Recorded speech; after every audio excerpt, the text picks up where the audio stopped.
Welcome to Still a Part of Us. We just had a wonderful conversation, a very faith-filled conversation with Vinnette, and she was telling us about her daughter Mika. So thank you, Vinnette, for coming back on and chatting with us and having this other conversation about how things have looked the last few months. So welcome back. Thank you. Thanks for having me. Oh yes, for sure. Vinnette, can you tell us, in a nutshell, kind of like who Mika was and when she was born? Yeah. Mika was born at 41 weeks and 2 days.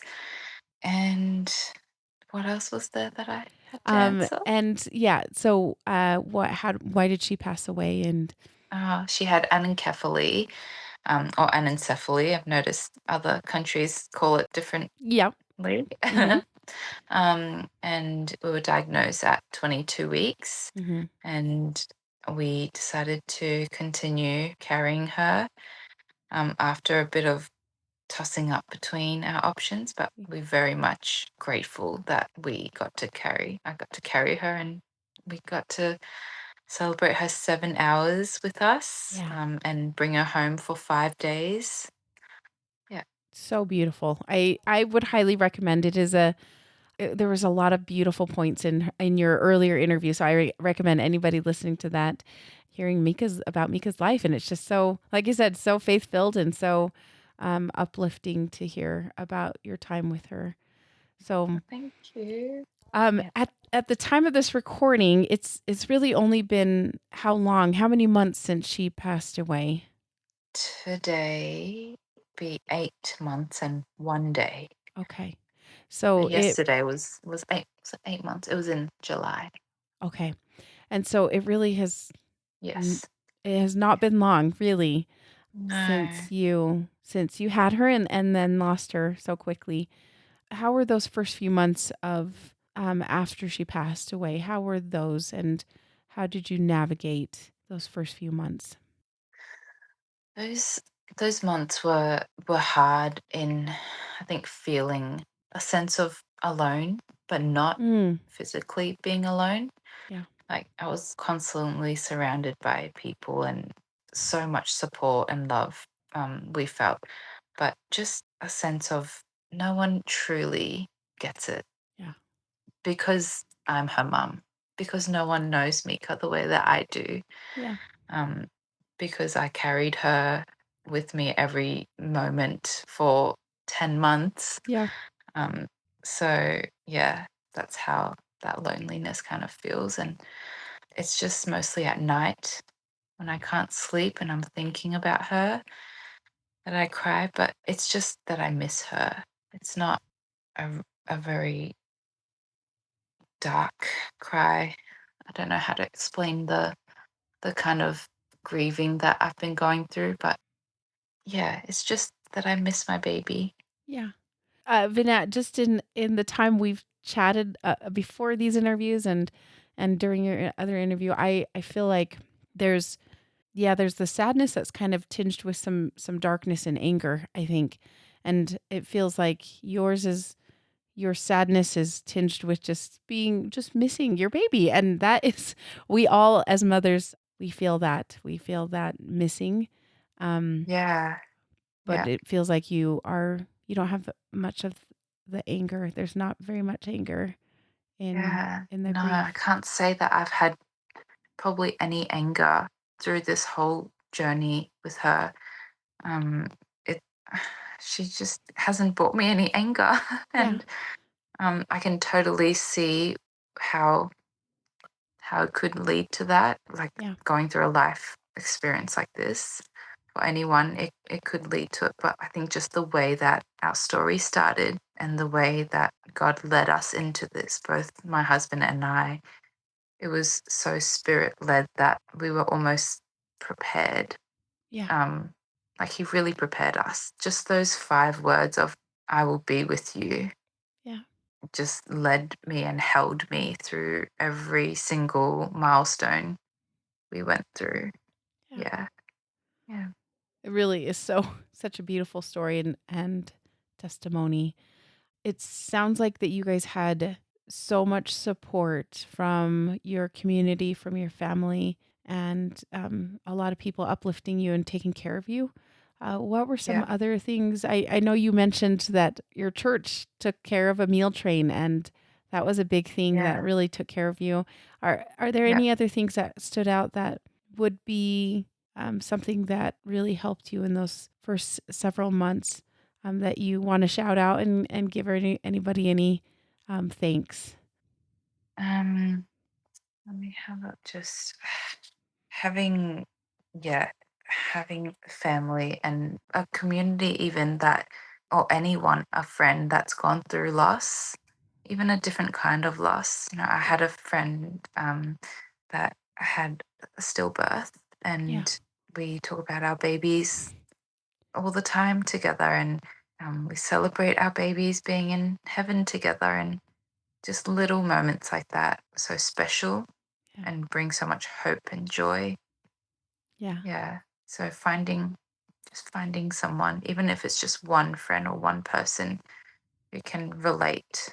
It makes a huge difference because you mentioned earlier that you felt so alone despite being surrounded by so many people.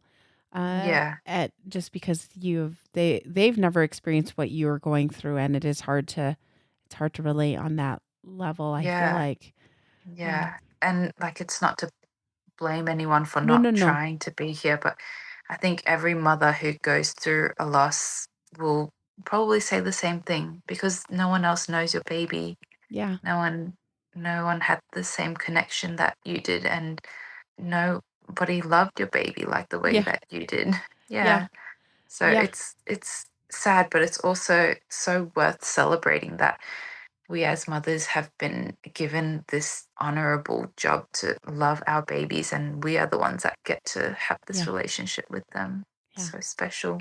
It really is, and yeah, finding like the person or the community that can understand you. That's why one of the reasons why we started this podcast is we wanted to find the community that understood what we were going through, and I've just been so Yes. surprised at how amazing people are, and kind, and like you said, want to celebrate your baby as much as you Yeah. do. You're like, don't forget about my baby, even though they're not Yeah. here. Yeah. That's it. And when I found your podcast, I was addicted. Yeah. Listening, Mm-hmm.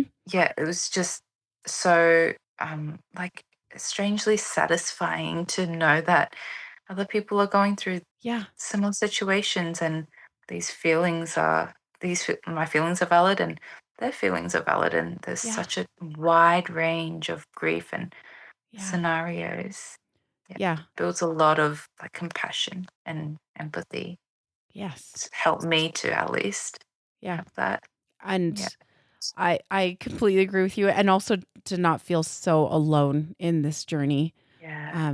Because yeah, Yeah. once again, you just feel so lonely and you don't understand. And then you're like, oh, there are people that understand what I'm going through.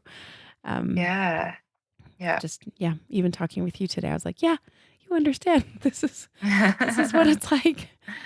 Um, Yeah. you and your husband actually traversed through this together and started from the very beginning, right? Like with his vision and your decision and discussion with him together about having trying for another baby. Yeah. Um I'm curious how maybe how have you guys grieved? Have you grieved differently? Mm. How do you support each other as you have gone through this? Yeah, that's a really good question. I think that is something that surprised me, Mm, or something that maybe I just didn't think too much into in preparation for yeah. all this. Yeah, different grieving methods that individuals have, but also males and females have. I Yes. think there's a pattern that I've noticed. Males grieve in a certain way and females do a certain way. But yeah, in the earlier weeks and months, it was quite hard. There Mm, was, we really noticed a big difference, because I was still very much in the grieving and wanting to talk about Mika a lot. But for Amaki, he like there was no sadness and almost like no grieving. Like it was Mm, quick, and he was he had done his grieving and it was done, and he's like, yeah, it was finished. And I almost wanted him to stay there a bit longer. Like I right. felt like, Yeah. Why and I aren't you think here with that, me? Yeah. yeah, I think that's probably a motherly kind of grief. Like you almost don't want to let go of the grieving because that's how you're thinking about your baby. Yes. And like if you stop grieving, that means you're gonna, like, not that you're gonna forget, but like you can't stop. Yeah. Yeah. You're gonna stop. Yeah, it's a hard emotion to express in words, but it almost feels satisfying sometimes to grieve Yes. and to go back to those hard memories. Yeah. Yeah, like we just passed the 1 year anniversary of finding out of Mika's diagnosis. That Oh, day we yes. had her scan. Yeah. And yeah, that day when that marked the 1 year, I was just replaying those moments in detail and wanting to immerse myself in that again, to just be close to Mika, and just because that was part of her life, and like to remember that part also. But it was, it was such a scary day and a Yeah. hard day, but an important one. Yeah. Yeah. Sometimes we do I do feel like it is cathartic to Yeah. sometimes wade back into those waters of grief, right? Like it's just sometimes it Yeah. feels like you're closer to them Yes. when you are there. Yeah, it's hard to Yes. delay it's hard to separate out like those emotions like you said cuz just Yeah. because it a lot of it is so associated with this kind of quote unquote bad news, right? Like you Yeah. know that the outcome is bad or it's not Yeah. going to turn out the way you want it to and Yeah. so And like logically thinking, why would you want to bring yourself back to a traumatic exactly. experience? Yeah. It doesn't Yeah. make sense. But in some in a strange way, it feels nice too, Yeah. and nice to, it's like you feel closer Mhm. again to remember your baby again. Yeah.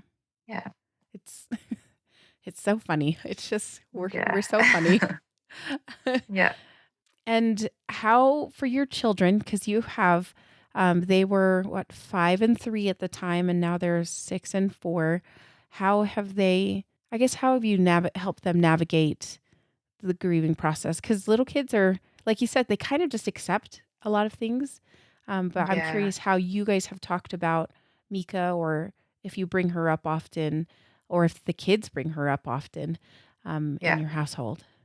Yeah, her name is floating around the house constantly every Hmm. day. Anytime the kids mention list of our family, it's Yeah. always mum, dad, them, and Mika, Yeah. and now the new baby. Yeah. I never forget Mika, which Yeah. is so special. And when they draw drawings, she's always in there. Yeah.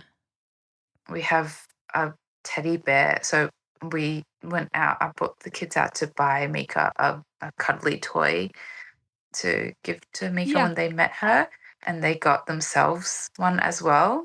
Oh, like a twin To of it? Yeah, Oh, yeah, cool. or a very close one. Yes, Like my uh-huh. my daughter picked two unicorns, one for Mika, one for herself. Cute. Um, and yeah, my son has a matching little baby cheetah, Oh. and they love and they play with it. And there's a baby Mika bunny with Mika's name embroidered on it, and Mhm. I also have a Mika unicorn that I You cuddle at night. So yeah, just little things like that I think help them to like not be afraid of that Mika died. And it's just a very open conversation at home. Like we Yeah. don't shy away from talking about Mika, and talking about all the details of Mika. And if they ask a hard question, or if, my phone pops up with a memory Yeah. of Mika, and it's not one of the, like, edited, lightened one, because her Yes. face was quite bruised. Right. It can be quite confronting, Yeah. um, and, like, if it pops up, like, we just say, "Oh," like, they just remember Mika, and I miss Mika, and We've been seeing lots of dragonflies Mm. after Mika passed, like all of a sudden, and probably every day at least. Oh, And there was one in my bedroom. Like, I oh, don't know how it got into the bedroom. So anytime we see dragonflies, Mika, send us a dragonfly. Or yeah. when we pray at night, we pray that God will give us a vision of Mika in heaven so we Mm. can see her. Yeah, just things like this. We just talk about her casually.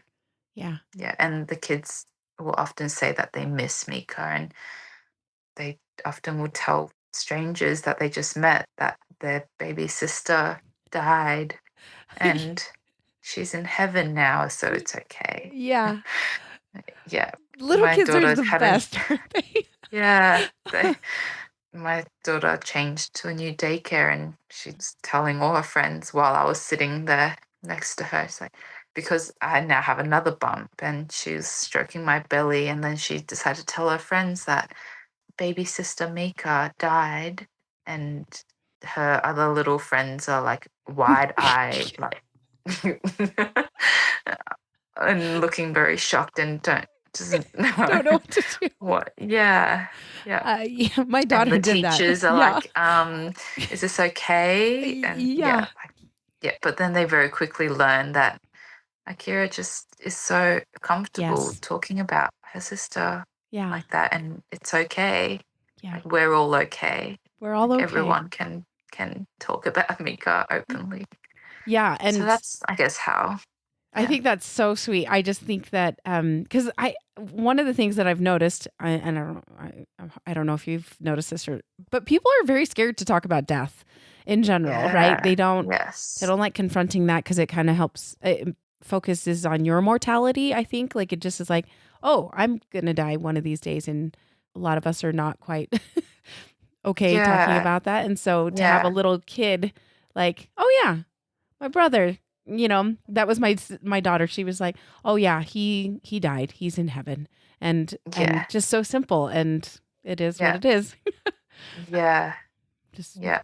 so funny. Kids are funny, They and they're so funny, and they have like so much we can learn about. Like, yes, we can learn from. Like, if more yes, people yeah, just spoke like them, it would be a lot more comfortable for us, instead of people knowing that we had a baby who has died, but just don't address it. And it's like there's an elephant in the room, but yep, no one wants to talk about it. yeah. Yeah. I know bringing up the elephant in the room is tricky for a lot of people, so it's okay. Yeah.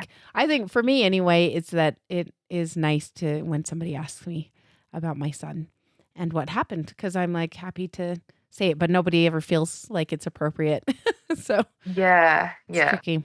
And I've also learnt, like, it's hard to answer questions, like, how Mm. many kids do you have? And Oh yes, yeah, like, it so depends on the moment, doesn't it? Like, it who does. you're talking to and how much time you're gonna have. You're like predicting, where Yes. are we?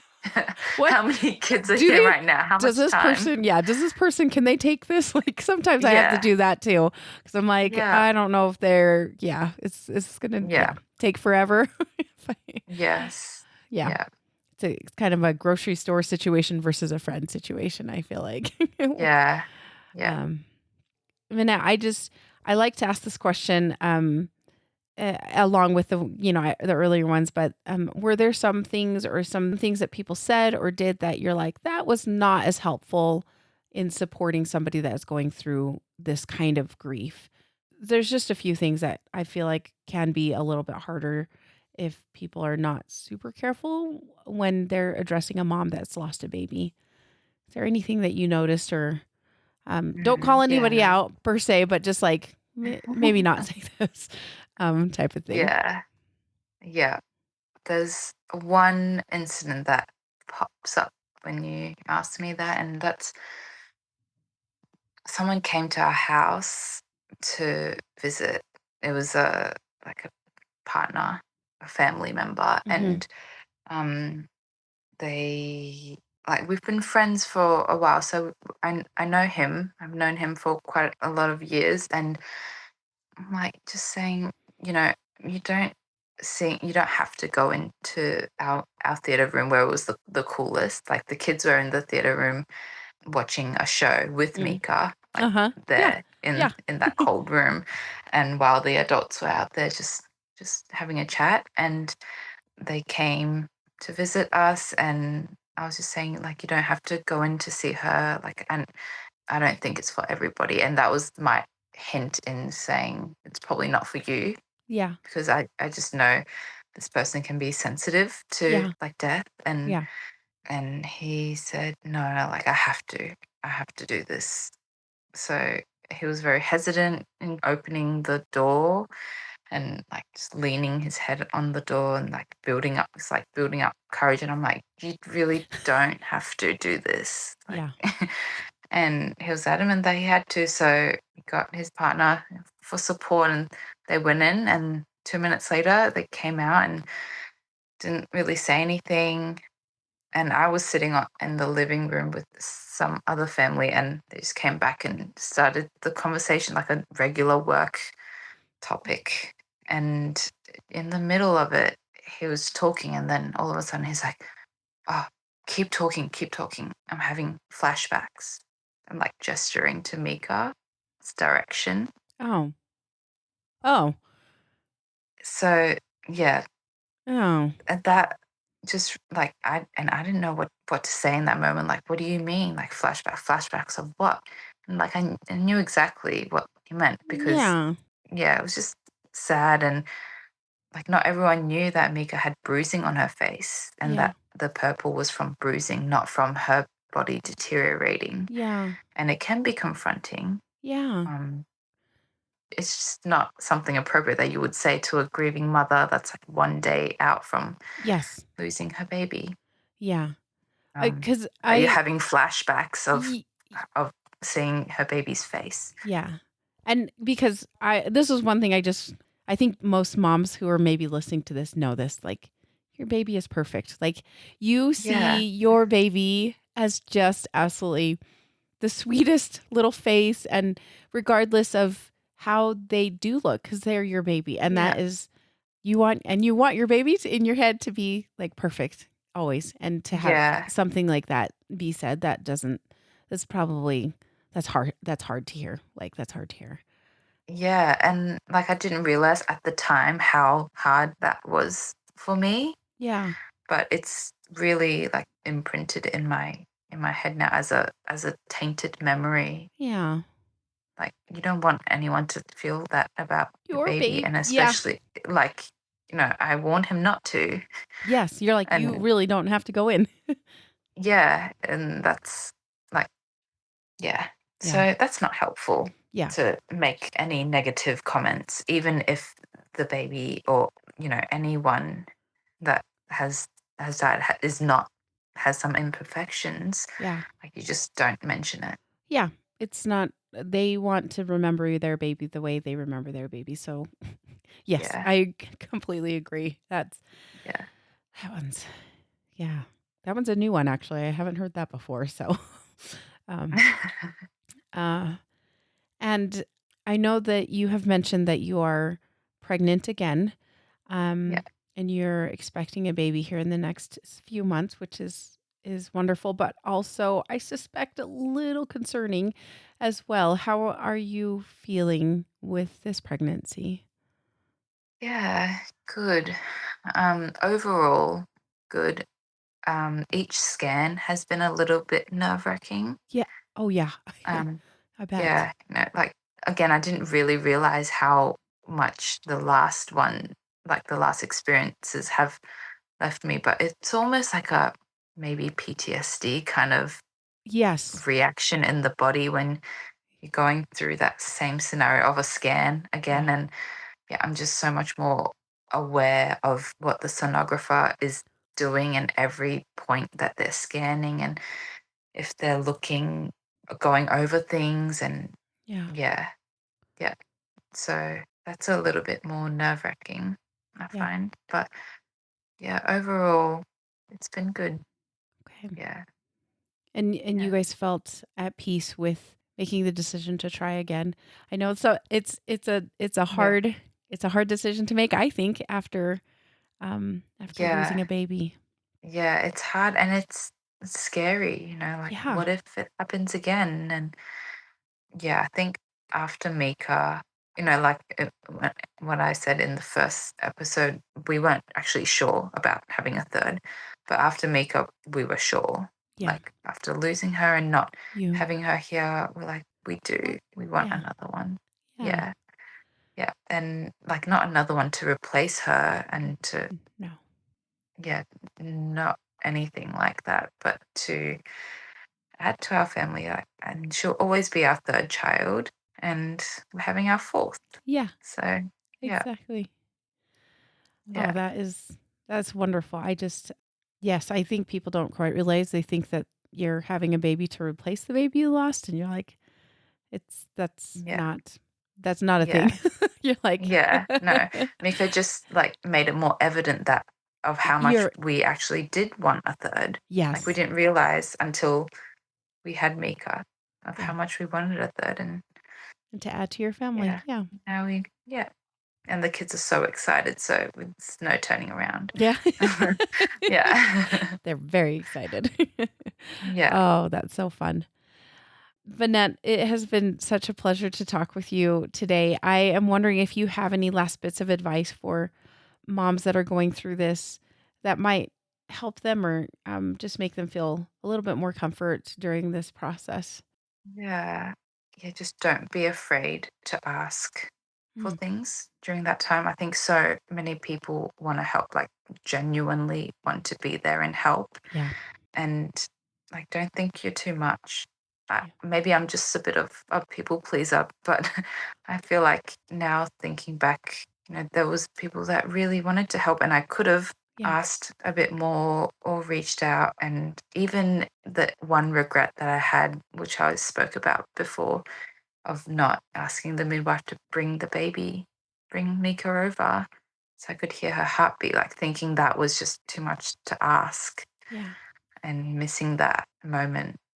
yeah, Yeah. So that, just that. And I wrote down worship songs because I think even for people that are not spiritual or don't, not believers, worship songs are just, they just do something. hmm They just heal the soul, just listening to it, yeah, something about them. So yeah, I would encourage anyone going through a hard time or, pregnancy and that they're expecting their baby to have a terminal illness and be life limited to just Spotify or search up Christian worship songs and just have a listen. I just feel like there's so much healing yeah, and space. Like it just holds space mm, for grieving, holds space for all the feelings and praying, praying and not being afraid to tell God exactly what you're feeling. Like through having Mika and through the pregnancy, I've learnt how to talk to God. Like, yeah, not that there's a specific way, but just that any way is okay. Like, I used to think it had to be formal and it had to be set out yes, and you had to say this and this and then you can't say this and you can't ask God yeah, that question. Like yeah, that's disrespectful. But realizing God, He can handle all of our big feelings. Like yeah, there's no feelings that's too much for Him. And it's just a relationship. It's just like any yeah, other relationship, just to be transparent and talk to Him. And that has brought so much healing for me and so much, I don't know, peace, peace in my heart that God is with me as He promised. yeah, And it doesn't matter if we didn't get the miracle that we wanted, like He gave us the miracle that we needed. yeah. Yeah. Yeah. Oh, beautiful. I just want to say I agree. um, yeah, all of those wonderful words of advice. I think those are wonderful. Thank you so much for sharing and Yeah. for sharing Mika and sharing your faith and sharing your great love for your family. Vinnette, thank you so so much. Thank you. It was so nice getting to talk about Mika and sharing all of this. unfiltered, just having all the time. I know, it Thank you does. so much. You're welcome, you're welcome.